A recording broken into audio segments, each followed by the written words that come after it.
Vous êtes prêts, messieurs? Oui. All right, on passe ça dans 3, 2.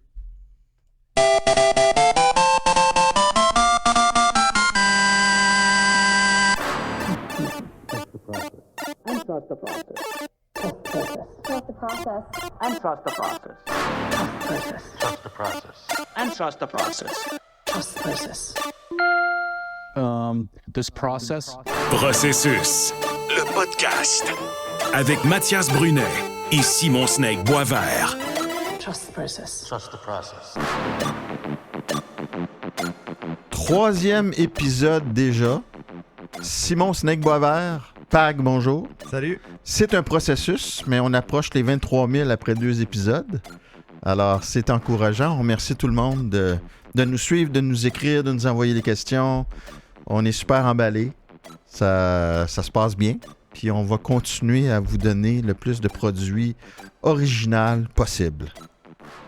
Aujourd'hui, on a recommencé une tradition dans le 2e épisode, c'est prendre les questions. Et ça nous ouvre à plein de sujets, puis on a des bonnes questions. Simon, on va commencer avec deux qui sont un petit peu plus faciles pour notre orgueil, parce que la 3e va être dure.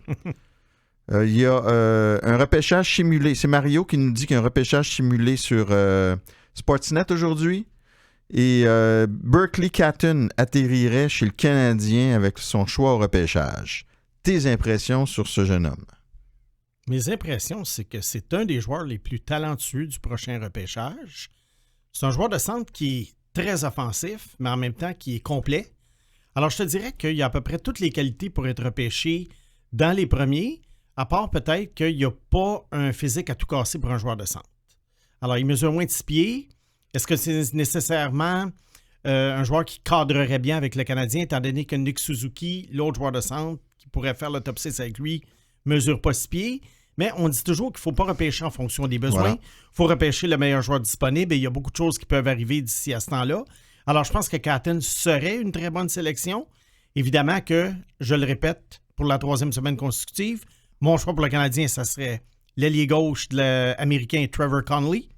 Mais Catton, ça serait quand même un bon choix, puis ça injecterait une dose d'offensive au Canadien là, qui a quand même besoin de talent là, dans son top 6. Et Catton, c'est un gars de la Ligue junior de l'Ouest. On a parlé dans le premier épisode des fois des statistiques un peu gonflées dans cette ligue-là.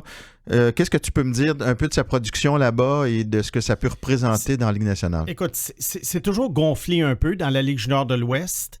On le voit surtout chez les jeunes défenseurs qui souvent vont aller chercher des 60, 70, 80 points, puis on arrive dans la Ligue nationale, puis finalement, ces gars-là ne sont pas aussi bons que prévu. Mais je pense qu'il y a quand même des joueurs. Un joueur d'exception, c'est un joueur d'exception. Alors, dans le cas de Catton, moi, je ne suis pas inquiet que c'est un gars qui produirait dans les autres ligues juniors, à peu près au même rythme. Fait que de ce côté-là, je pense qu'il n'y a pas vraiment de drapeau rouge là, pour lui. Mais c'est sûr que dans la Ligue de l'Ouest, c'est quand même quelque chose à surveiller. Disons que le Canadien repêche Catton 7e et Connolly disponible. Est-ce que tu donnes un coup de pied dans ta télé ou tu dis « OK, garde, c'est correct ». Parce que tu as un méchant kick, toi, au repêchage. Je dis « OK, c'est correct ». OK, parce que c'est un bon joueur. Tu sais, oublie pas que quand le Canadien avait choisi Sergachev au lieu de Tyson Jost, je t'avais dit « OK, c'est correct ». Mais j'avais quand même déchiré ma chemise. On va y revenir dans la 3e question. On va y revenir tout à l'heure. Bon. Alors, c'est ça mon opinion sur Catton par rapport à Connolly, mais pour moi, Connolly est définitivement le 2e meilleur joueur de la sélection 2024 après Celebrini. Mais là, les gars, avec l'échange de Monahan, on peut s'attendre à chuter pas mal plus au classement. Ben, pas tant. Je pense qu'ils ont le 7e choix, puis les pires équipes sont vraiment plus loin, là. Ils peuvent descendre, je pense, dans le meilleur des cas, peut-être avec le 5e. Il y a toujours une chance de remporter la loterie aussi. Les Rangers ont gagné la loterie avec ils étaient 7e ou 8e, là. Fait que ça, c'est pas impossible. Ouais. Là, s'ils gagnent la loterie, je peux te le dire, on va avoir du fun dans les prochaines années. Est-ce que tu dirais qu'il y aurait une célébrination? Non, là, ça c'est... je vais tout de suite te le dire, on est au 3e épisode. Les jeux de mots dans le processus sont refusés. bien essayé quand même. Martin Saint-Louis nous écrit sur Twitter, il dit que c'est le vrai Martin Saint-Louis, fait qu'on devine que c'en est un autre. C'est pas quelqu'un qui veut se faire passer pour le coach du Canadien. écoute, il est un peu préoccupé. Il dit, on n'entend plus parler d'Oliver Kapanen, un choix de 3e tour du Canadien. Il dit Grant McCagg, qui est un ancien recruteur du Canadien qui est très actif sur Twitter. Il dit Craig McCagg semble avoir une très bonne opinion de lui. OK. Tout d'abord, Martin, avant de te donner mon opinion sur Kapanen, je peux te dire que je me demande si Grant est une référence dans ce cas-là. Parce que Grant, finalement, il les aime tous, les espoirs du Canadien. Il les aime beaucoup. Alors, écoute, c'est quasiment un cheerleader là, pour l'équipe. Alors, à ce moment-là, quand Grant fait un commentaire sur un jeune joueur, il faut en prendre puis en laisser. Alors, mon opinion sur Kapanen, c'est un joueur qui a été choisi fin 2e ronde, je crois 61 ou 62e. Deuxième. C'est quasiment la 3e ronde, en fait. Et puis, je vois pas une qualité chez lui qui ressort au point que tu dis, ce gars-là va jouer régulièrement dans la Ligue nationale de hockey, il va jouer un 300-400 matchs. Premièrement, au point de vue offensif, c'est vraiment très ordinaire. C'est presque nul. Ouais. Et puis, au point de vue défensif, oui, il joue bien et tout, mais ça, des gars comme ça, il y en a des tonnes. Ouais. Alors, écoute, dans le meilleur des cas, là, comme on dit, là, si à un moment donné, là, tout marche sur des roulettes pour lui, c'est un gars qui se retrouve sur un 4e trio. Ouais. Mais là, comme je te dis, il faut vraiment que les as soient bien alignés. On ne sait jamais. Tu sais, un Struble, par exemple, il surprend en ce moment avec Canadien. Ça peut arriver j'appellerais pas ça un miracle, mais une surprise. Ouais, mais on parle pas d'un joueur d'impact. Non, c'est ça. Du tout. OK. Bon, on est rendu à la 3e question. Oui. Et là, écoute, on va montrer quand même... on a assez d'humilité. Mais Simon a fait preuve de plus d'humilité jusqu'ici parce que tu n'as pas peur d'avouer tes erreurs. Puis on en fait tous. Puis les équipes en font toutes. Quelle a été votre plus grande erreur d'évaluation? Et ça, c'est plusieurs auditeurs qui nous ont demandé ça depuis une couple de semaines. Je vais te laisser commencer, puis je vais essayer de régler mes problèmes, mes papillons dans l'estomac. Écoute, des erreurs, il y en a eu beaucoup. Puis au fur et à mesure, à chaque semaine, comme les auditeurs savent, on analyse un repêchage antérieur. Oui. Bon. Alors au fur et à mesure, vous allez voir où les erreurs étaient, où j'ai sous-évalué des joueurs, où j'ai surévalué des joueurs. Alors je te dirais que pour moi, celle qui m'a touché le plus, je ne sais pas si c'est ma pire erreur, mais c'est celle vraiment qui m'a touché le plus, c'est Tyson Jost. Tyson Jost, au repêchage de 2016, c'est un gars que j'avais classé 4e. Et pour moi, c'était un gars qui ne pouvait pas manquer son coup. Je voyais un gars de 60-75 points au Colorado comme 2e centre, derrière McKinnon. Je voyais un gars vraiment aux antipodes de ce qu'il est devenu, c'est-à-dire un joueur des ligues mineures. À 25 ans. Presque, oui. Puis je me rappelle, tu m'avais mis la puce à l'oreille et j'avais regardé tous ses matchs au championnat des moins de 18 ans. Il était phénoménal avec Fabro pour le Canada. Et avec on apprend avec les années. Puis j'ai appris à moins me fier au championnat des moins de 18 aussi, c'est trompeur. Ouais. Parce que, rappelle-toi, Sergachev avait été ordinaire. Ouais. Et même Chychrun avait été moyen en défense. Puis, sans dire que c'est mon préféré, mais c'est un régulier dans la Ligue nationale qui a un certain impact malgré ses failles. Alors, moi aussi, Jost, je l'aimais beaucoup. Par contre, je dois avouer que ma plus grande erreur d'évaluation, c'est le repêchage de 2013 avec Nathan McKinnon. J'avais vu le championnat mondial junior avec Jonathan Drouin qui était sur un 2e trio d'équipe canadienne. McKinnon était sur un 4e. Il avait un rôle vraiment limité défensivement. Il y avait une bonne production dans les rangs juniors à Halifax, mais c'était pas extraordinaire non plus. Je voyais néanmoins, puis là, les gens à l'époque me trouvaient sévère, mais je voyais un futur Trevor Linden, c'est-à-dire un gars de 30 buts par année, 75-80 points. Ce qui est loin d'être mauvais, là. C'est un premier centre, mais je ne voyais pas en lui une grande vedette. Et j'adorais Jonathan Drouin sans savoir qu'il serait affecté éventuellement par des problèmes de santé mentale et tout ça. Puis ça a certainement nuit aussi à sa production. Cette année-là, moi, mon premier choix au total, c'était Seth Jones. Oui. Je suis content de voir que je n'étais pas le seul. Il y a Greg Button aussi avait Jones en premier. J'avais Drouin à 2 et McKinnon à 3. Si tu m'avais dit qu'il serait à peu près dans la trempe de Connor McDavid à ce moment-là, malheureusement, ça a été probablement ma plus grande erreur.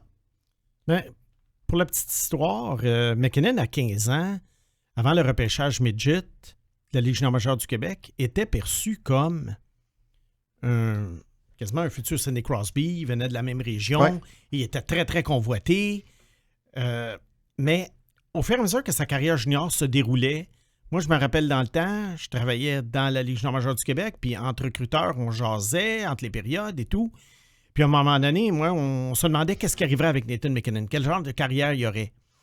Et puis, la majorité des gens disaient ça va être un très bon joueur dans la Ligue nationale, mais pas le superstar annoncé il y a 2 ans.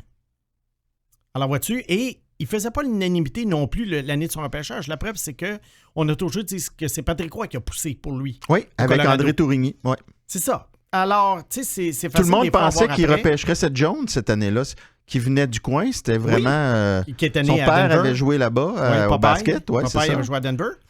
Et puis, alors, c'est pour ça que c'est facile à dire après. Cependant, le McKinnon de 15 ans, lui, il annonçait ce qu'il est devenu. Ouais. Mais le McKinnon de 17, non. Ça avait baissé. Ça avait baissé. Moi, je l'avais 2e. Alors, quand même, Bon. là, je veux dire, c'est pas un gars qu'on avait baissé 10e, là. Ouais. Mais moi, je l'avais 2. Ben, moi, les gars, j'ai une question pour vous. Tu sais, étant donné que vous avez vraiment une carrière avec une lunette un petit peu plus focusée, disons, sur le repêchage, encore plus toi, Simon, je me demande, est-ce que pour la science, est-ce que pour l'étude de ce que tu fais, tu vas ensuite investiguer, là, disons pour Just, là, vu que tu avais une grande déception, est-ce que tu vas faire comme l'étendue des facteurs qui ont fait en sorte qu'il ne s'est pas émancipé à la hauteur de ce que tu pensais, ou est-ce que tu vas poser des questions dans son entourage? Y a-t-il des raisons qui manifestent pourquoi il n'a pas réussi à se réaliser? Ou est-ce que tu te dis, bon, ben c'est hors de mon contrôle, j'ai vu quelque chose à 17 ans, ça ne s'est pas réalisé, puis on tourne la page? Écoute, c'est bien formulé ta question. Pour répondre, moi, je me réévalue tout le temps quand je fais une erreur, parce que je me dis, je ne veux pas la répéter. Ouais. Alors, à ce moment-là, je regarde un joueur, puis là, je me dis, qu'est-ce qui n'a pas marché et pourquoi? Alors, des fois, ça peut être l'équipe qui l'a mal développé. Des fois, ça peut être moi. Des fois, je retourne voir des séquences du joueur quelques années auparavant, un peu comme j'avais fait avec Capo Caco. On en a parlé dans un autre balado. Puis là, je me dis qu'est-ce que j'ai vu que j'aurais pas dû voir et vice-versa? Qu'est-ce que j'ai pas vu que j'aurais dû voir?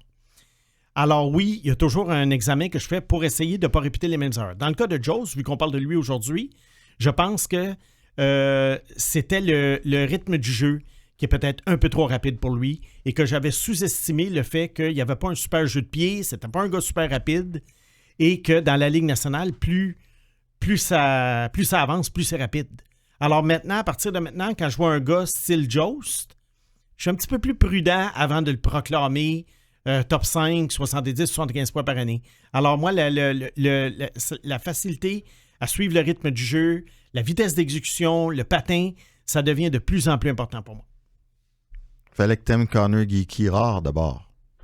Tu Oui. devais vraiment trouver d'autres qualités. Oui, ben, c'est que moi, un joueur de centre de 6 pieds 4 qui a des mains, puis qui est intelligent, puis qui fait des belles passes, ça a quand même une certaine valeur. On va le voir, qu'est-ce qui va arriver avec mais ça te Geeky. montre à quel point t'aimais Geeky pour passer par-dessus. Oui, on va voir ce qui va arriver en Arizona. Et à ta défense, pour Tyson Jost, quand même, l'Avalanche, c'est la même équipe qui a repêché Makar, qui a repêché Mikko Rantanen au 10e rang et qui a repêché Jost avant Charlie McAvoy et qui est rendu un des meilleurs défenseurs de la Ligue nationale. Fait que, tu sais, ça revient à ce qu'on dit aussi, tout le monde se trompe. Ouais. Parce qu'oublie pas, Mathias, si tu regardes le repêchage de 2016, des attaquants qui ont été supérieurs à Jost et qui ont été repêchés après lui, il n'y en a presque pas. Ouais. C'était pas un bon repêchage après le top 10, le 2016. Ouais.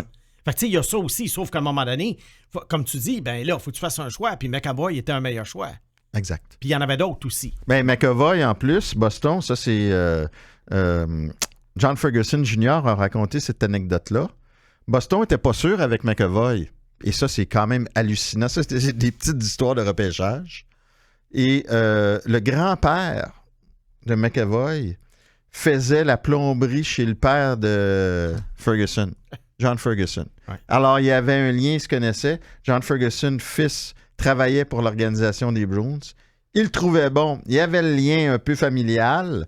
Fait qu'ils sont allés avec McAvoy. Puis il y avait des questions sur son patin, McAvoy, à l'époque aussi, avant le repêchage. Ouais. Fait que c'est grâce à plomberie McAvoy aussi que Boston se retrouve avec un des meilleurs défenseurs de la Ligue. C'est fou pareil des fois, mais Ouais. ça a l'air comme archaïque, mais des fois, c'est le même aussi. Puis là, oui. tu passes pour un génie. Ouais. Je pense qu'avec Joyce, c'est le jeu de pied et tout ça, on répond un peu à la question de Patrick qui parlait des drapeaux rouges à surveiller et à éviter sur les jeux de pied. On va y aller avec une dernière question. Puis on l'a déjà abordé un peu avant. Est-ce que vous auriez peur de sélectionner des Russes avec Vladimir Poutine qui veut instaurer des lois plus sévères pour garder les joueurs là-bas plus longtemps ou éternellement? Pas du tout. Ça, c'est Jeff Boivin. Ouais, pas du tout. OK. Moi, tant que la loi, entre guillemets, n'est pas passée, ça ne m'inquiète pas. Pour le moment, des joueurs russes, il y en a encore qui viennent dans la Ligue nationale de hockey. Bon, est-ce que nécessairement tu vas repêcher 7 joueurs russes? Non. Parce que c'est sûr que les joueurs, souvent de moindre calibre, vont préférer rester là-bas ou ils vont avoir une plus longue carrière, peut-être faire autant d'argent. Quoique le calibre, la KHL a beaucoup baissé depuis quelques années. Mais non. Alors moi, un Ivan Demidov cette année qui va promettre un choix top 10, ça me ferait pas peur. Un Mishkov l'année passée, j'ai aucune inquiétude de ce côté-là. Okay. J'ai hâte quand même que la situation se règle autant pour l'être humain qui souffre de la guerre que de... Puis pour le hockey international aussi. Exactement. C'est plate, pas de Russes dans les tournois. Là. Ouais. Simon Pag, si vous le voulez, comme on le fait habituellement après notre premier segment avec le courrier des lecteurs, on va parler des espoirs du Canadien. Puis cette semaine, on a décidé d'y aller avec des espoirs un peu plus méconnus. Et avec son 8e choix en 2023, 6e tour, le Canadien a choisi un centre de 5 pieds 10 que j'imagine peu de gens connaissent à Montréal quand même, sauf les plus mordus. Il s'appelle Philippe Eriksson. Il a 19 ans, il a eu 19 ans en novembre. Il a commencé l'année en première division suédoise, dans la SHL, avec une production quand même, somme toute modeste, de 6 passes en 29 matchs, mais ce qui est un peu normal pour un jeune dans la Ligue suédoise, qui est quand même une meilleure ligue que celle de la Finlande puis que la Suisse. A été prêté à une équipe de deuxième division en Suède, qui est quand même... deuxième division, tu as des Philippe Forsberg, tu as des joueurs comme ça, que Elias Pettersson, qui ont joué dans cette ligue-là. Et depuis qu'il est arrivé là récemment, il y a 12 points en 10 matchs, qui est quand même... qui peut être impressionnant de regard extérieur, simplement au plan statistique. Alors, on a demandé à notre Snake national d'y jeter son œil de lynx et de regarder quelques matchs d'Eriksson pour voir qu'est-ce qu'il en pensait avec son objectivité légendaire. Oui. Bien, quand tu regardes un gars comme Eriksson, il faut que tu fasses une double analyse ou une analyse à 2 volets. Premièrement, tu regardes le joueur comme tel sans te soucier du contexte dans lequel il évolue. Et ensuite, après ça, tu le remets en contexte. Alors, quand tu regardes simplement le joueur aller, moi, ce que j'ai vu un joueur hargneux, travaillant, qui n'a pas peur malgré sa taille et qui a quand même certaines habiletés offensives. Je te dis pas que c'est un magicien avec la rondelle, mais c'est quand même un gars qu'une couple de fois par match, tu vas le remarquer et tu te dis « Ah, beau jeu, beau petit jeu, beau petit jeu. » Bon, ça, c'est le joueur comme tel dans le contexte dans lequel on le voit. Maintenant, quel est le contexte? Le contexte, c'est de la deuxième division en Suède. Alors, évidemment que ça n'a rien à voir avec la Ligue nationale de hockey. Ça n'a rien à voir avec la Ligue américaine de hockey non plus. C'est une ligue pratiquement sans contact. Puis, c'est une plus grande patinoire, je me répète, mais c'est toujours quand même le cas. Et par rapport à la première division, là, tu trouves qu'il y a moins de contact, moins de mise en échec? Il n'y en a pas en Suède du contact. C'est ça l'affaire. Oui, mais tu as des bons joueurs qui sortent de la Suède. Il y a des bons joueurs qui sortent de la Suède, sauf qu'à un moment donné, comme je te dis, les bons joueurs qui sortent de la Suède, ce sont des joueurs qui sont absolument exceptionnels. Eriksson n'est pas exceptionnel. Malgré ses 12 points en 10 matchs à 19 ans? Oui. Parce que, comme je te dis, c'est un bon petit joueur, mais il y en a d'autres dans la Ligue qui vont faire aussi belle figure que lui au même âge. Et il ne faut pas oublier, un choix de 6e ronde, il ne faut pas être trop difficile. Un choix de 6e ronde, habituellement, ça ne fait pas la Ligue nationale. Mais je reviens à la production quand même. C'est quand même... La production est importante. Tu sais, c'est une base de négociation de contrat. Oui. Comment il arrive à produire dans cette ligue-là quand même si c'est juste un bon petit joueur? Il doit faire quelque chose de bien. Oui, mais c'est un très petit échantillon, Mathias, sur 10 matchs. Oui, c'est sûr. Tu sais, un gars peut avoir une bonne séquence, puis après ça, tu peux te retrouver 20 matchs plus tard, puis là, au lieu d'avoir 12... Il y avait 12 points en 10 matchs, mais après 30 matchs, il y en a 20. Ouais. Alors ça peut arriver. Alors moi, j'analyse le joueur pas nécessairement en fonction de la production, j'analyse en fonction de ce que je vois sur la glace, puis comment ça peut se transposer dans la Ligue nationale. À ce moment-là, on parle d'un gars qui est extrêmement loin de la Ligue nationale. Est-ce que ça vaudrait la peine, cependant, de lui offrir un contrat, de l'amener à Laval éventuellement? Pour le moment, au moment où on se parle, la réponse est oui, mais il ne faut pas que les attentes soient trop grandes et il faut que ces gars-là s'en viennent le plus rapidement possible en Amérique parce que, mon avis, pour se préparer pour la Ligue nationale, ils perdent leur temps. Juste pour situer peut-être les auditeurs, là. Toi, Philippe Forsberg, en 2012, tu l'avais premier. Oui. Il jouait dans cette ligue-là exactement. Oui. Qu'est-ce qui a fait en sorte que tu t'es dit, Forsberg joue dans une ligue qui est moins forte que la Ligue américaine, pas de contact. C'est quoi la différence? Juste pour qu'on se fasse Parce une qu'il image. est absolument exceptionnel. Eriksson n'est pas exceptionnel. Eriksson, c'est un bon C'est petit quoi joueur. exceptionnel? Exceptionnel, c'est un lancer que tu dis, ça va rentrer dans la Ligue nationale. Un maniement de bâton, des feintes que tu dis, waouh, ça va marcher devant les gros défenseurs de la NNH. Et alors, c'est un gars qui va avoir un facteur wow plusieurs fois dans un match, qui a un arsenal de jeu vraiment très, très grand. Alors qu'un gars comme Eriksson, ben, tu sais, un gars travaillant qui fait une coupe de beaux petits jeux, c'est pas ça un joueur étoile. Fait que tu es en train de casser certains espoirs avec ce jeune homme-là, alors que tu arbores les couleurs de la Suède aujourd'hui. Quand même, ça, c'est vraiment cruel. Hein? Mais je te dis quand même que ça vaudrait un contrat. Bon. Oui. Parfait. Contrairement aux prochains joueurs dont on Oui. va parler. On voulait parler du frère d'un joueur quand même célèbre dans la Ligue nationale qui s'appelle Luke Tuch. Son frère Alex, qui est avec les Sabres de Buffalo, qui a fait partie de cette fameuse transaction pour Jack Eichel. Et Luke Tuch évolue avec Boston University, avec Lane Hutson. On l'avait vu à notre visite au Vermont. On le voit depuis plusieurs années. C'est un ailier de grand format. 6 pieds 3, il fait au moins 210 livres. Qui a eu une production quand même modeste à ses premières années, qui cette année, pas loin du point par match. J'ai ma petite idée, je vais laisser Simon y aller, parce que là, le Canadien doit mettre ce gars-là sous contrat cet été, sans quoi il devient joueur autonome sans compensation. Bon, la réponse facile, c'est de dire, ben, tu lui offres un contrat, puis on verra. Tu l'envoies à Laval, c'est un gros joueur, il a un physique Ligue nationale, comme son frère, mais la comparaison s'arrête là. C'est un gars qui a un talent offensif pratiquement nul, à part un lancer pas pire. Mais les équipes ont droit à 50 contrats. Oui. Il y a une limite. Et le Canadien a repêché beaucoup de joueurs dans les dernières années. Alors, il faut faire une sélection. Est-ce que tu offres un contrat à Eriksson, dont on vient de parler, ou tu l'offres à Luke Tuch? Alors, il faut que tu regardes à ce moment-là qu'est-ce que le joueur peut t'apporter. Luke Tuch, est-ce qu'il peut jouer dans la Ligue nationale? S'il peut jouer dans la Ligue nationale, c'est un 12e, 13e attaquant. Puis ça, là, c'est dans le meilleur des cas.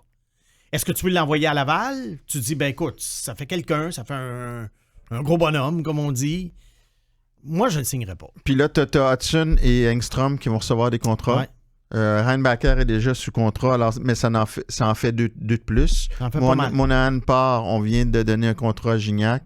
C'est sûr que c'est à considérer. Si tu as de la place avec son gabarit, c'est sûr qu'à 5 et 10, 5 et 11, on n'en parlerait même pas. Non. C'est un gros gars. Je ne sais pas ce que Kent Hughes, Jeff Gorton en pense, étant donné qu'évidemment, il y a la proximité. Il voit souvent à l'œuvre à Boston University. Non seulement il y a Hudson, mais il y a Fiston Hughes aussi qui joue là-bas. Alors, Avec lui. avec lui. Oui, Jack Hughes. L'autre Jack Hughes. Ouais. Alors, on le connaît par cœur. Mhm. Fait que c'est là qu'on va voir la décision. Il va avoir un choix compensatoire si jamais on lui donne pas de contrat. Je ne sais pas qu'est-ce que ça donne pour... C'est la ronde suivante. Bon, fait que le Canadien obtiendrait un choix de 3e tour Ouais. si on le signe pas. Alors, est-ce qu'on lance un d'or sur un choix de 3e tour en 2025 ou est-ce qu'on lance un d'or sur un contrat de 3 ans Luke Tuch? Moi, je passe et je prends le choix de 3e tour. Bon. Puis est-ce que c'est comparable avec un Florian Jacquet, disons? Je sais pas si je te... Ouais, ben écoute, Tu le prendras pas par surprise avec des c'est- espoirs de la Ligue nationale. là. c'est des long shots, vraiment, là. Parce que C'est lui, vraiment des long shots, ces gars-là. Je ne sais pas pourquoi il y a un engouement, là. C'est des gars qui sont gros, c'est des gars qui se font valoir grâce à leur physique à un niveau inférieur. Mais dans la Ligue nationale, des joueurs... Parce que Florian Jacquet, tu regardes des highlights, excusez l'anglicisme, Puis tu fais Il wow. fait là. saillant, ouais. Tu fais wow. Tu sais, mettons, il sort le rondelle, il arrive en position avantageuse, puis C'est ça le danger. Ouais. Le grand danger, c'est les faits. Les faits saillants, là, c'est le pire ennemi de notre logique. Ouais. Norlinder, c'est des faits saillants. Puis il faut faire attention sur Twitter, les réseaux sociaux. Puis tu as raison, c'est un réflexe normal. Ouais. Mais on n'a souvent accès qu'à des faits saillants. Puis ça donne pas une image juste du joueur. Oui. C'est pris hors contexte. C'est un flash ou deux sur combien de minutes de jouer. Ouais. Ça ne montre pas les lacunes du joueur. Puis à un moment donné, écoute, tu prends n'importe quel joueur de la Ligue nationale. Moi, j'ai déjà vu, exemple, là, pourquoi ça me vient à l'idée, Nick Cousins, qui a joué à Montréal. Écoute, tu fais Nick Cousins sur YouTube, là, tu vas trouver un but absolument incroyable contre les Penguins de Pittsburgh. Mais Nick Cousins... Et je te dirais même, les faits saillants que tu as de Mishkov aussi, fais attention. Il n'a pas été, je pense qu'il n'a pas été rayé de la formation d'ailleurs la semaine dernière. Oui, mais... Je me suis gardé une gêne. Mais pour moi, c'est d'aucune... je suis aucunement inquiet, On n'a Mathias. pas de faits saillants, malheureusement, de ce match-là. Il ne jouait pas. Je suis aucunement inquiet. On passe à la troisième portion de notre... Ça passe vite, de notre balado. Puis...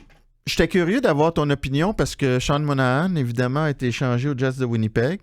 Le Canadien a reçu un choix de fin de premier tour et peut-être un choix de troisième en 2027 si les Jets gagnent la Coupe Stanley, mais mettons-le de côté pour l'instant parce qu'ils vont avoir une chance sur 16. Les espoirs, on a parlé, puis tu sais, ça alimentait les rumeurs, la demi-heure ou l'heure où on n'a pas su qui s'en venait pour le Canadien en retour. Et j'ai demandé à Simon de me faire un petit tour d'horizon des espoirs des Jets pour voir qui il aurait souhaité avoir, qui il rêvait même pas d'avoir et qui il ne voulait absolument pas avoir.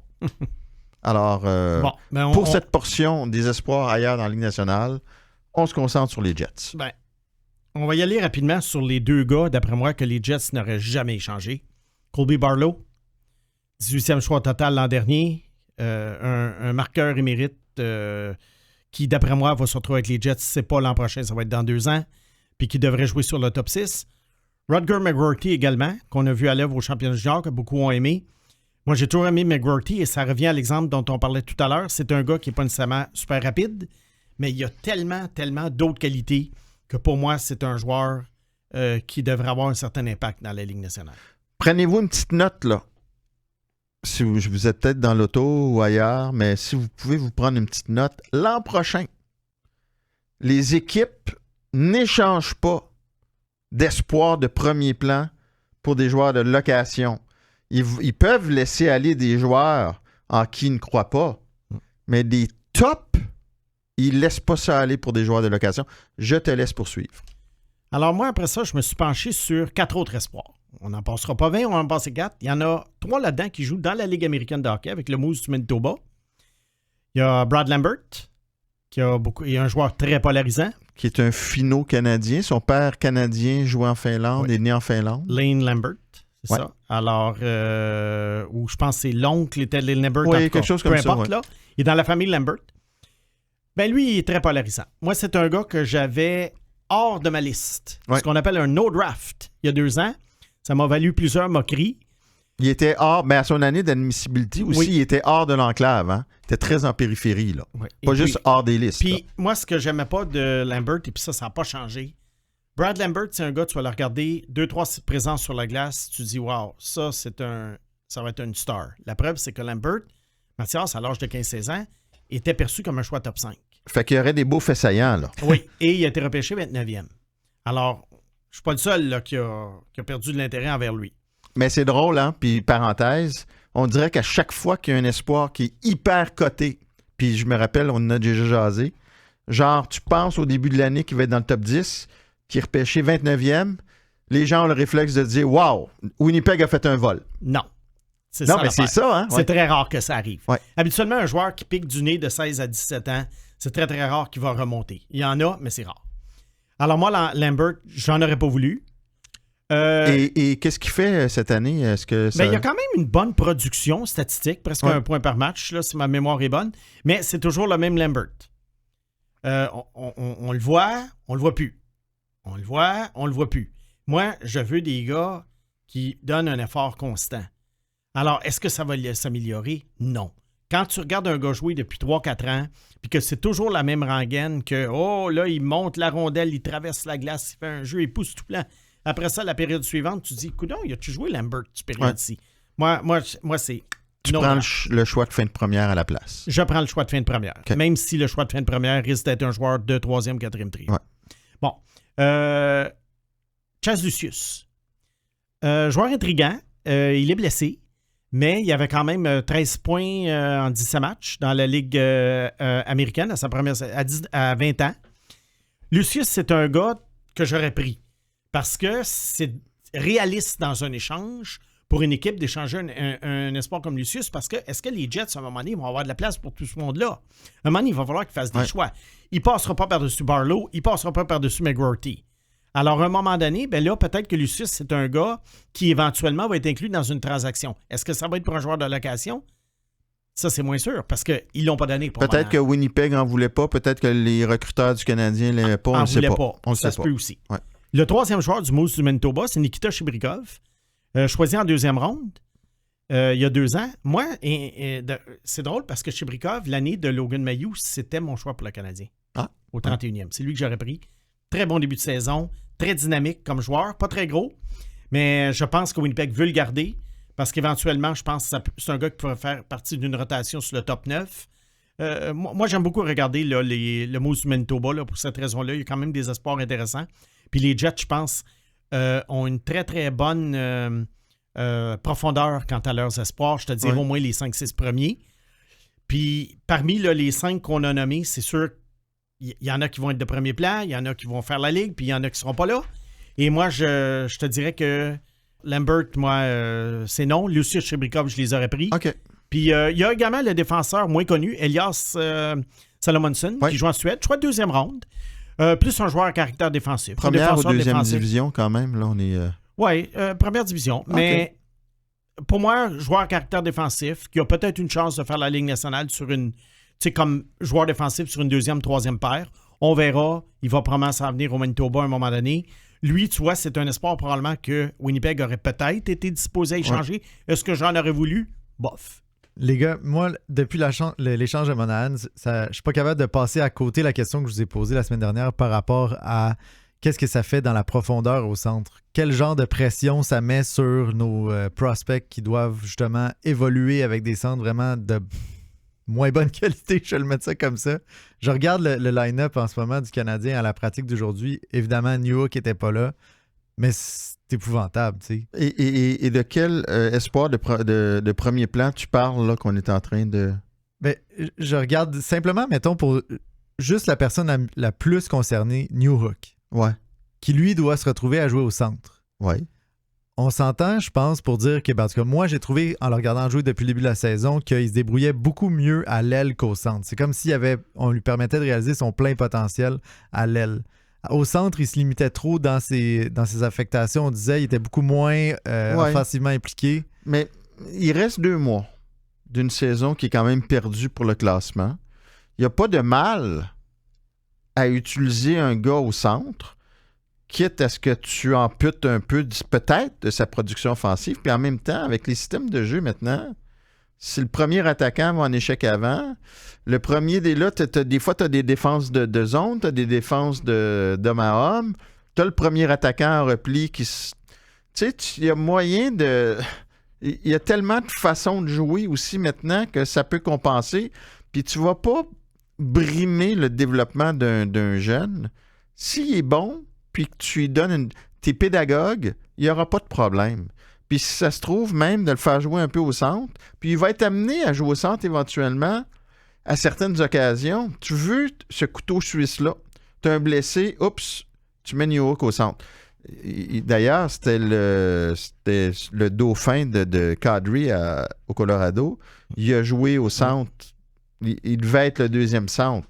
Il était peut-être un peu jeune pour avoir ces responsabilités-là. Moi, puis c'est une très bonne question. C'est correct. Puis c'est la préoccupation de plusieurs partisans et gens du milieu comme toi. Mais moi, je pense pas que ça va affecter grand-chose. Toi, Simon? Mais c'est parce que, disons aussi, il y a d'autres exemples là, qui font que ça n'a pas bien fonctionné. Mettons, Kotkaniemi, Galchenyuk, tu sais, qui ont fait un petit peu switch à l'aile au centre, switch à l'aile au centre. Est-ce qu'on ne devrait pas justement lui dire, on voit en toi le potentiel offensif que tu nous amènes, on pense que c'est là que tu vas te maximiser ton potentiel, joue-le. Oui, excuse-moi de te... C'est parce que là, t'as un gars quand même qui est rendu à 22 ans, puis c'est 2 mois d'une saison où il n'y a plus de pression. Kotkaniemi, Galchenyuk sont arrivés très jeunes. Il y avait de la pression. On devait gagner.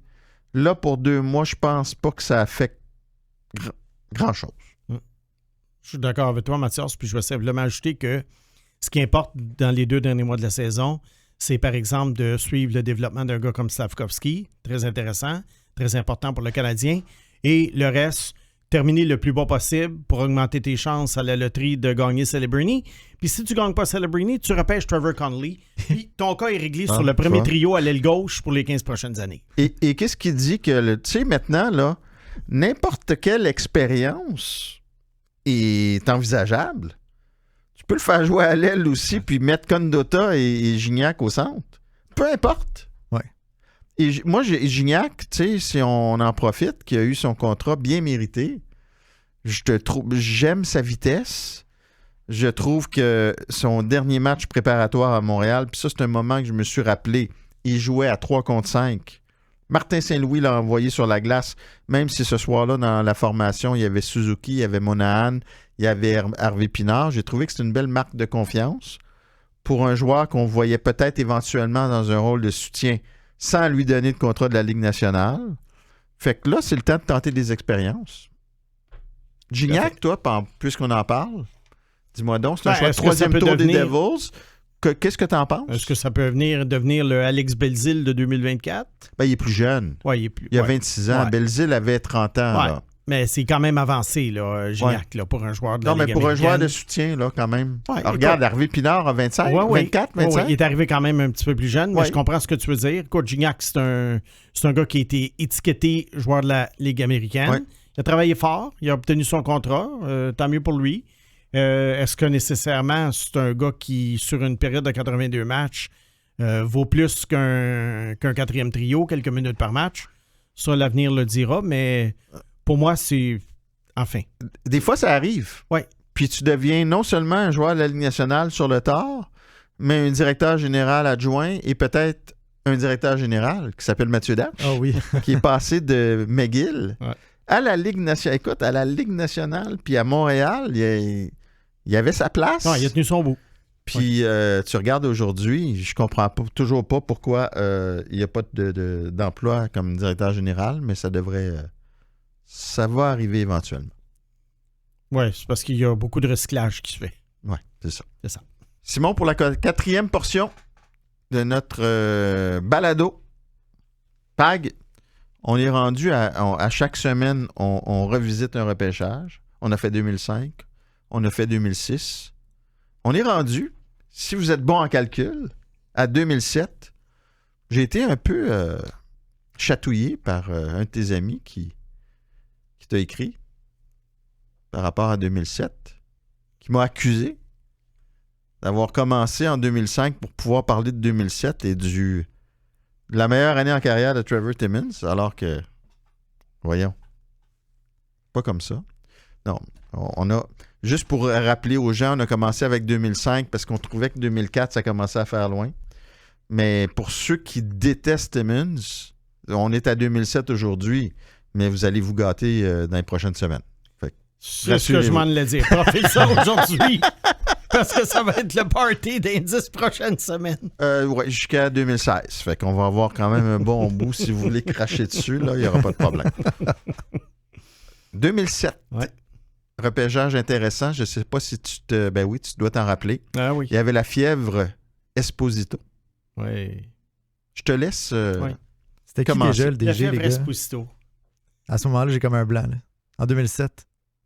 2007? Ouais. Bob Gainey. OK. Juste pour qu'on se remette en perspective, on dirait ça va guider plein d'affaires. Et là, on a 2006 qui vient d'arriver et déjà, on a un bon feeling que Giroux va être bon puis que Fisher, on est loin d'être sûr. Mm-hmm. Et ça met un peu la table à la réaction des gens qui ont l'épiderme sensible là, en 2007 Ouais. par rapport aux Américains. Simon, à toi les honneurs. C'est le repêchage où il y avait un joueur qui faisait l'unanimité au premier rang. C'était Patrick Kane. Mais Patrick Kane a fait l'unanimité au premier rang seulement à son année de repêchage. Parce que l'année précédente, il y avait un joueur québécois qui était très, très bien coté à l'âge de 16 ans. C'est Angelo Esposito, que plusieurs voyaient comme la prochaine vedette québécoise de la Ligue nationale. Et là, durant son année de repêchage, là, tranquillement... Mais c'était pas lui vite, au début de l'année, le c'était premier. lui au début de l'année. Le premier. C'était lui. Et là, tranquillement, pas vite, il baissait. Alors, 5e, 10e, 12e, 15e, et finalement, il est sorti 20e. Et Patrick Roy, à l'époque, j'avais fait une entrevue avec Patrick Roy, puis c'est de bonne guerre. Tu protèges tes joueurs, puis tu veux les mettre parce qu'ils jouaient Oui. pour les Remparts de Québec. Puis il m'avait dit, si le Canadien ne repêche pas Esposito, ils vont le regretter autant que quand ils ont pris Doug Wickenheiser à la place de Denis Savard en 80. Fait que c'est correct de, regarde, si je joue pour les Remparts, je veux que mon coach me vante, mais en même temps, ça a contribué aussi à mousser la candidature d'Esposito. Oui. Et le Canadien repêche 12e. Ouais. Et qui va-t-il là? C'est comme Louis Leblanc en 2009. 9. Là, les gens veulent Angelo Esposito. Alors, C'est là, Ryan t'as Patrick McDonough. Kane. C'est Ryan McDonough qui est sorti 12e. Et- Un autre défenseur d'école secondaire américaine. Exact. Du Comme Minnesota. David Fisher. Du Minnesota, Ouais. si ma mémoire est bonne c'était- aussi. Alors, ça a été vraiment Une la rage réaction. Oh, chez les partisans. Ouais. Et là, on espérait qu'il soit disponible au 22e rang. Mais il est parti 20e à Pittsburgh. Alors, ça a enlevé le poids sur les épaules du Canadien de le choisir si jamais il n'était pas sur leur liste. On ne saura jamais Ouais. où est-ce qu'il était sur leur liste. Mais il était sûrement pas dans le top 12. Ça, c'est sûr. je vais vous faire une petite confidence aussi. Parce que pendant une dizaine d'années, j'organisais une ligue de hockey d'été à Brébeuf, chaque mercredi soir. Puis ça a commencé avec une coupe de chums. Et Stéphane Quintal est arrivé, a amené Mathieu Dandonneau, a amené Martin Lapointe, a amené un autre, puis un autre. Puis on avait quelques agents qui venaient jouer aussi. Et ils amenaient les jeunes. Écoute, on était rendu à un niveau, là. Il y avait Patrice Lefebvre qui a joué à peine quelques matchs dans la Ligue nationale, qui est un des plus grands joueurs juniors de son époque. Le calibre était hallucinant. Ouais. Et les agents appelaient pour placer leurs jeunes. Et Louis Leblanc venait jouer. Angelo Esposito, qui est un type formidable, puis je ne veux pas y faire une publicité négative, mais ces gars-là venaient jouer. Et c'est pas la Ligue nationale, puis il n'y avait pas de contact, mais ça jouait et ça me permettait de voir un peu ce qu'il y avait. Et Angelo, qui avait une vitesse phénoménale, qui, dans les rangs juniors, pouvait battre deux défenseurs, arrivait ici, puis c'est plus la façon de se servir de ses coéquipiers. Comme Leblanc. C'était un peu le même style de jeu. Et ça me faisait dire que le Canadien était mieux de ne pas aller avec ces gars-là qui ont bien... ont une belle deuxième carrière, mais au plan hockey, c'était pas idéal. Alors, Esposito, à ce moment-là, aboutit à Pittsburgh et tout le monde se dit, bon, il a attendu, mais il va avoir la chance de jouer avec Crosby, Malkin et compagnie. Finalement, il y a eu des blessures au genou, en plus, qui n'ont pas aidé. Il a été échangé très rapidement dans l'échange de Mariano Sarr. Oui, exactement. Ouais. 22e rang, le Canadien a manqué Esposito 2 fois. Il repêche un autre Américain. Max Pacioretty au 22e rang. Hey, là, moi, je me rappelle, ça a gueulé à Montréal. Parce que David Perron était disponible. Les chroniqueurs aussi, là, ça s'en donnait à cœur joie, là. Je pense que Georges Gillette était déjà propriétaire à ce moment-là. Faisait un bout de temps, ouais. Fait qu'on se disait, écoute, c'est rendu américain, le Canadien, on a perdu nos... Et finalement, là, au deuxième tour, on choisit Piquet Souban, qui est à lui. Je pense que son nom était sur toutes les lèvres le jour du repêchage parce qu'il était tellement charismatique et charmant en entrevue. Il était allé serrer la main de Bob Gainey. Je vais gagner la Coupe Stanley avec vous. M. Gainé et tout et tout. Et finalement, écoute, ça a été le meilleur repêchage de Trevor Timmins. Et tu peux même rajouter un joueur qui a joué 499 matchs dans la Ligue, un de tes préférés à l'époque, Yannick Weber. Ah, écoute, qui a Quand pas même, été si pire. 499 matchs. Oui, d'ailleurs, tu avais parié, je me rappelle à l'époque, puis moi, c'était un pari facile. J'avais dit, s'il fait 40 points, puis j'avais trouvé tellement bon à Kitchener, j'avais dit, s'il fait 40 points, Simon, tu manges ton ordinateur, tu avais le droit de mettre de la confiture de fraises, de framboise, ça ne me dérangeait pas. Et il avait tenu le pari. Moi, j'avais rien, pas de pression. Voyons. Et il a quand même joué longtemps dans la Ligue nationale, joué plus longtemps que je pensais. les Prédateurs et tout ça, mais il n'a pas fait 40 points par saison. Non. Alors, ça a été vraiment... Écoute, là, tu prends... Là-dedans, tu as 2 éventuels capitaines. On ne dit pas que Pacioretty était un fameux capitaine. McDonough a été capitaine à New York. Pacioretty à Montréal. Subban a gagné le trophée Norris. Des repêchages comme ça, c'est rare. un repêchage qui fait que Timmins a eu un job jusqu'en 2021. C'est ça. Oui. Tout simplement. Parce qu'il l'aurait perdu avant, il faut l'avouer. Oui. Puis là, tu ne repêches pas dans le top 10. Puis tu vas chercher cette récolte-là. Ouais. Plus Weber, qui a été changé tôt, mais qui est quand même, pour un choix de 4e 500 tour, matchs, est devenu là. un gars de 500 matchs dans la Ligue nationale. Puis toi, après Patrick Kane, par curiosité, moi, c'est quoi? j'avais Ça ressemblait quelques à quoi? Là? observations. Et là, McDonough, tu l'avais où? Ici et là, moi, McDonald, je l'avais à peu près autour de 15-20, là, dans le rang où il est sorti. Il est devenu à peu près... Il est devenu peut-être meilleur que je pensais, mais c'était à peu près le genre de joueur que j'avais vu puis qui est devenu. Disons que j'en faisais pas trop de cas. Pacioretty, lui, je l'avais sous-évalué.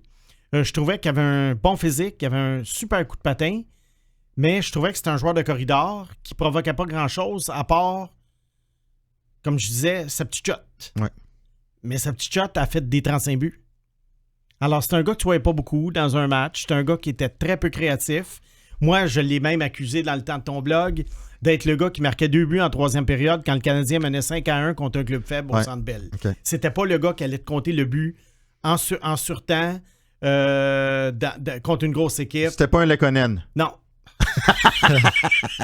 Non, mais on va se rappeler de Lekonen à Montréal pour ce fameux but.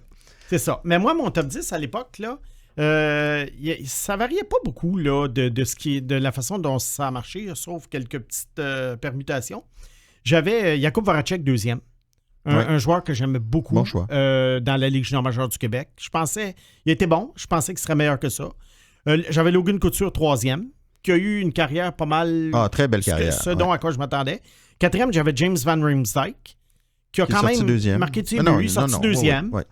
5e, je pensais qu'il serait meilleur que ça. Même s'il joue encore aujourd'hui, il y a vraiment 9 vies, c'est Sam Gagné. Ouais. Qui est retourné à Edmonton sur un 3e et 4e trio. Qui a eu des hauts et des bas, mais dont un match de 8 points. Et 6e, on ne le saura jamais, Alexis Cherepanov, qui est mort l'année suivante d'une crise cardiaque sur le banc des joueurs en Russie. Alors lui, c'était... Après Kane, là, c'était peut-être le plus talentueux du repêchage. Oui. Okay. Au point de vue, là, juste talent brut. 7e, j'avais Carl Turris. Carl Turris, j'avais des doutes. Il est sorti 3e. Oui. J'avais des doutes. C'était un joueur qui jouait Junior A en Colombie-Britannique, qui était frêle. Écoute, ça a été une carrière comme ci, comme ça. Je pense que 3e, c'était vraiment trop élevé. Même 7e, je pense aussi. 8e, j'avais l'Arcellaire. Moi, je trouvais l'Arcellaire habile. Quand il a fait 4 buts dans un match pour le Canadien, je me dis, j'ai dit, c'est l'Arcellaire du repêchage. Pourtant, il n'y avait pas des grandes mains, finalement, avec le recul. Hein? Avec le recul, non. Et vois-tu, moi, je le voyais comme un possible très bon joueur offensif. Je le voyais comme un gars de 2e trio, peut-être, de 25 buts. Ouais. Ce qui n'est pas devenu. Mais quand même. Quand on l'a échangé contre Alak, là, c'est-à-dire l'inverse, quand on a échangé Alak contre lui, est-ce que tu avais déjà perdu un peu cet espoir-là qu'il se développe comme un joueur offensif? Non. Il y avait une rumeur qui avait circulé à l'époque. Price contre Couture, on ne saura jamais si c'est vrai ou pas. Ou Alak contre LR. Ouais. C'est sûr que avec le recul, avec ma philosophie des gardiens de but, j'aurais pris Couture à la place de Price. Parce que moi, je me disais, tu bâtis un gros club, tu finis avec le gardien. Vegas a gagné la coupe avec Aiden Hill. Ça, c'était mon raisonnement à l'époque. Mais Alak pour LR, pour moi, c'était un vol dans le sens que le Canadien avait un surplus, si on peut dire, de gardien numéro 1, si on peut appeler ça comme ça, pour aller chercher un joueur que moi, je voyais comme un centre numéro 2 de 25 buts. Bon. Alors moi, je me suis dit, Eller, ils l'obtiennent gratis. Ouais. Parce qu'à Lac, il n'y avait pas d'avenir avec Un les échange CH. de Pierre Gauthier. Ouais. J'ai pas eu le temps de faire beaucoup d'échanges. Ouais, mais c'est un bon échange. Et preuve que les équipes se trompent tout le temps. T'avais-tu fini ton top 10? Non, 9e, j'avais Piqué. Hein? J'adorais Piqué. 9e? Ben, Wow. j'adorais Piqué pour la même raison que les gens l'ont adoré ici. Compétitif, un vrai bulldog sur la glace. Il montait la rondelle. Il était vraiment il était dynamique, il était énergique. Tu sentais qu'il aimait jouer au hockey. Tu sais que tu aurais été ridiculisé dans le milieu Tu pour avoir penses? piqué 9e? Ouais, Avec le recul. avec le recul. Non, non, mais peut-être. dans le temps, là, tout ce qui sort des sentiers battus, piqué 9e, qu'est-ce qu'on aurait dit avant le repêchage? Voyons donc. Où c'est qu'il s'en va avec son piqué? Il est sorti au 2e tour. En tout cas, je te lance quelques fleurs, là. Ouais.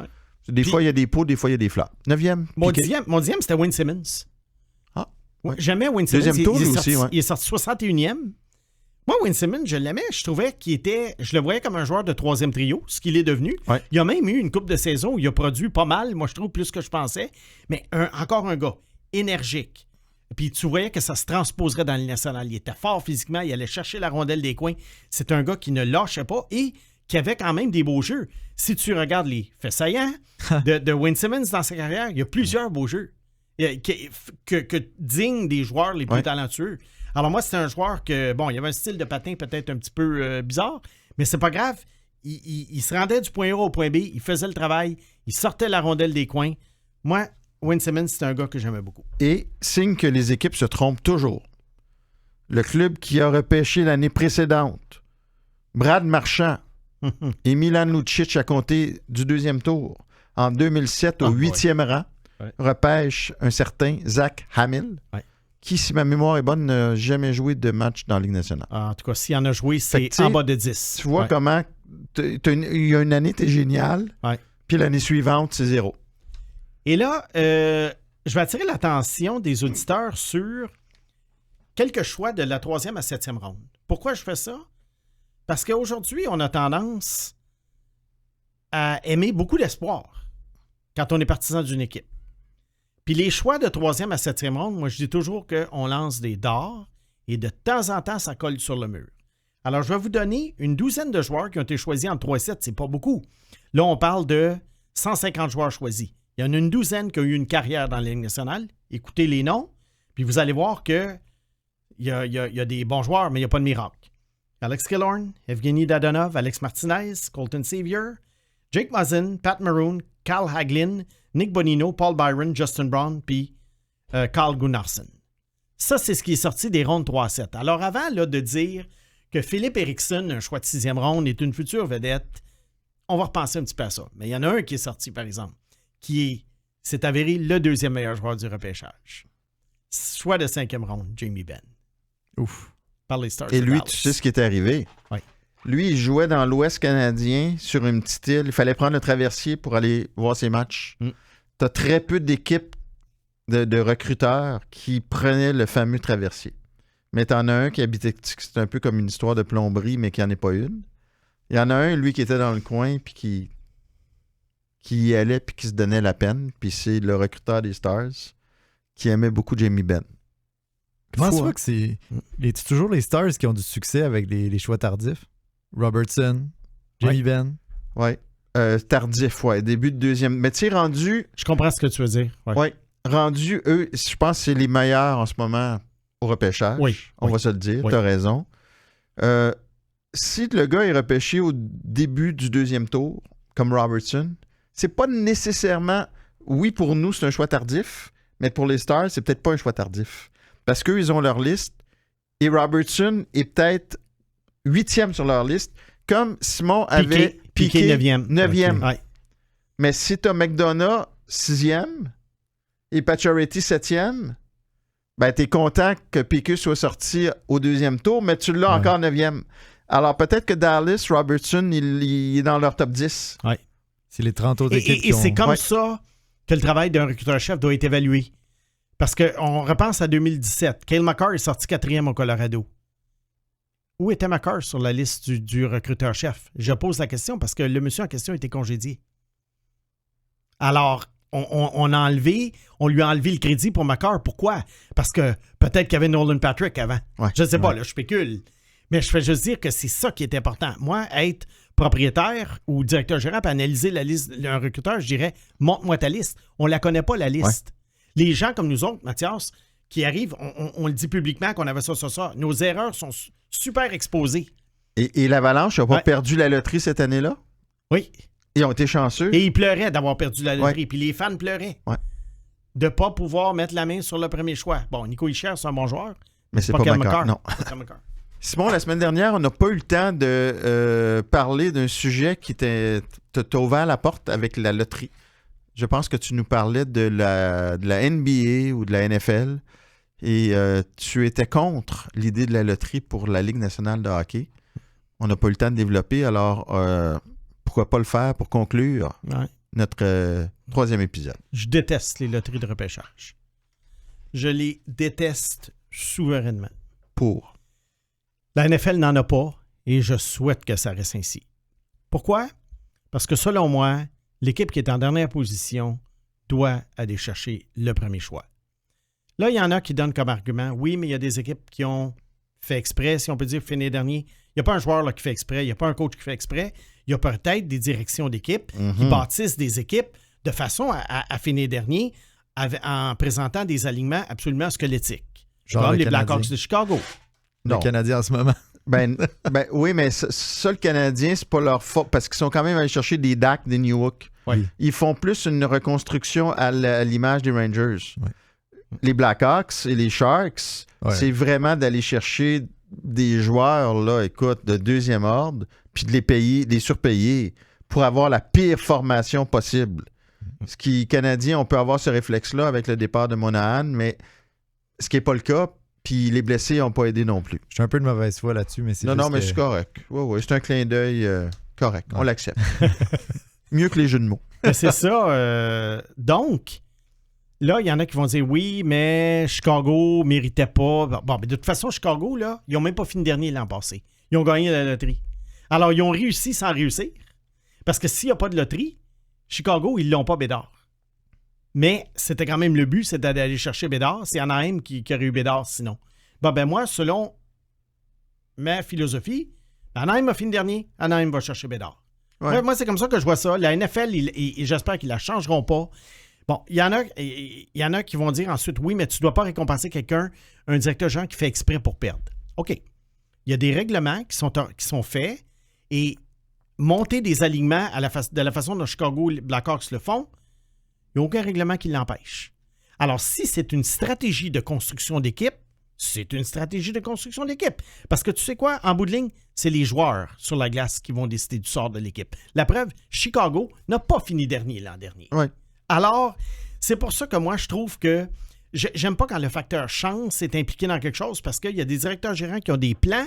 Tu peux avoir le meilleur plan possible, mais si le boulier ne fonctionne pas en ta faveur, ben, Tu repêches McCarr au lieu de repêcher Nico Hischier. Oui, c'est ça. Exact. Mais là, Non, mais tu vois, des Mais fois, c'est ça. Alors- t'es chanceux comme les Rangers qui gagnent la loterie vont chercher Lafrenière ouais, et c'est Studsley qui sort troisième à Ottawa. et Encore, Sanderson cinquième. Qui était 1 et 2 sur la liste d'Ottawa? Est-ce que c'était Lafrenière Byfield ou Stutzley était au moins avant Ah, Byfield ou c'est avant ça. Lafrenière?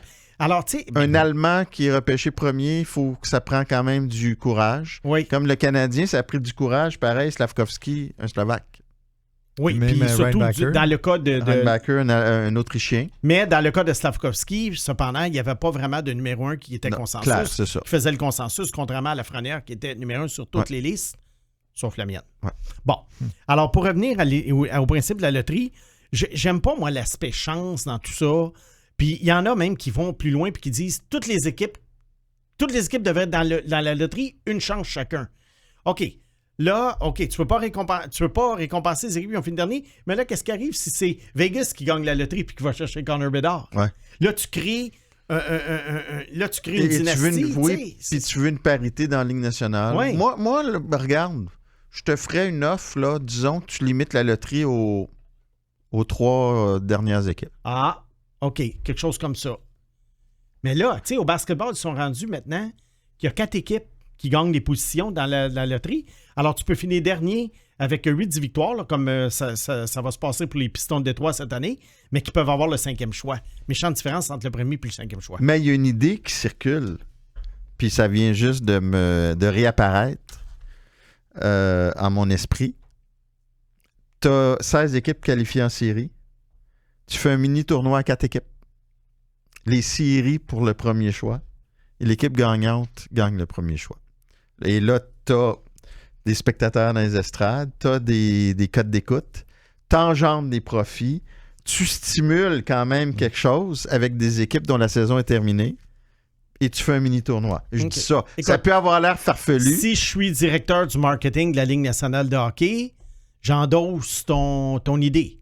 Parce que l'idée avec ça, c'est de maintenir l'intérêt des fans et de faire de l'argent. Moi, en tant que gars qui aime les constructions d'équipes méthodiques, où la chance est minimisée le plus possible, je te mets dehors. Oui, mais là, c'est que tu as quand même les joueurs. Disons que tu as Connor Bedard est disponible et tu as Chicago qui est dans le mini-tournoi à 4. Ils vont vouloir gagner. Imaginez Ils vont aussi, vouloir s'améliorer. Oui, même s'il y a 15-16 joueurs de Chicago en ce moment qui ne seront pas là si Chicago Non, mais, joue une bonne équipe. mais pour dire j'ai contribué. Puis là, je sais que c'est de l'utopie. Ouais. Mais est-ce que c'est si bête que ça, au fond? Du côté marketing, c'est très bon. Mais moi, du côté construction d'équipe, si un truc comme ça, moi, se faisait, mon intérêt envers la construction des équipes et le processus, comme on dit, diminuerait énormément. Mais je peux te dire que les joueurs... Déjà que la loterie me fait suer. Déjà, je te dirais que les joueurs aussi, qui sont dans un partage des revenus avec la Ligue nationale, diraient pas non plus parce que ça engendrerait des profits supplémentaires. Puis imaginez, disons, une équipe en fond de classement qui devient acheteur à la date limite des transactions pour être capable de gagner. Écoute, ça serait de toute beauté. Ouais. Là, t'aurais plus de monnaie à échanger. Là, je pense qu'on ça ferait ton affaire. Ça. On vient de lancer un pavé dans la mare. Oui, mais autant comme je trouve ça intéressant de discuter de ça, puis autant comme je vois un angle intéressant pour le marketing de la Ligue, puis c'est un petit côté révolutionnaire dans le sport. Moi, de ce côté-là, tu fais une affaire comme ça, tu me knock-out bien raide, puis mon intérêt pour la construction d'équipe, déjà qu'avec la loterie, elle a diminué. Ne serait-ce que pour le petit bout d'idée qui se faufile, parce que il y a des gestionnaires qui nous écoutent, qui écoutent le processus, qui me l'ont dit, qui partagent ces trucs-là. Évidemment que je les nommerai pas, mais écoute, on leur met ça en... Ça fait un à table de plus pour peut-être y penser. Ça arrivera pas, mais... On l'espère. Colin, que ça serait le fun. Ça conclut notre 3e épisode. Ça passe trop vite. Pag, merci. Merci, Mathias.